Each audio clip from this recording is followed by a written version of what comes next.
बातमी मंत्री सुधीर मुनगंटीवारांना मिळालेल्या दिलासाची आहे। 33 कोटी वृक्ष लागवड प्रकरणात वनमंत्री सुधीर मुनगंटीवारांना क्लीन चिट देण्यात आली आहे। फडणवीस सरकारमध्ये मंत्री असताना मुनगंटीवारांवर भ्रष्टाचाराचे आरोप झाले होते।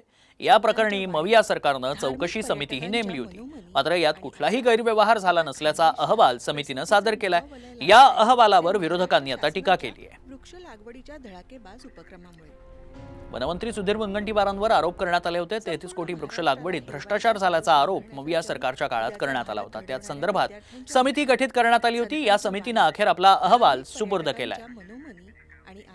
दरम्यान वृक्ष लागवडीची योजना नेमकी काय होती जाणून घेणार आहोत ग्राफिक्सच्या माध्यमातून। वृक्ष लागवडीच्या धडाकेबाज उपक्रमाचा भारत घडवणाऱ्या 33 कोटी वृक्ष लागवडीचा दावा करण्यात आला।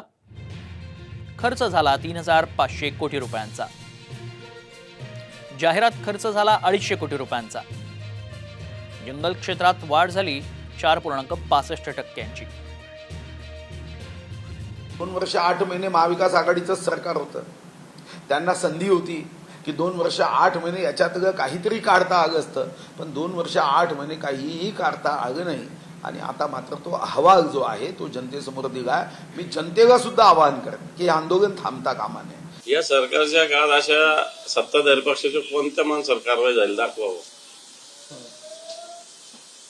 सगळ्यांनाच क्लीन चिट मिळते, अजितदादांना मिळते, त्या प्रफुल्ल पटेलांना मिळते, सगळ्या लोकांना क्लीन चिट मिळते, प्रवीण दरेकरांना मिळते।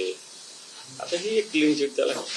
त्यांचं मशीन पण चांगलं आहे, त्याची वॉशिंग पावडर पण चांगली आहे। निरमा वॉशिंग पावडर तसं बीजेपी वॉशिंग पावडर एकदम दूध की सफेदी, काय बोलायचं।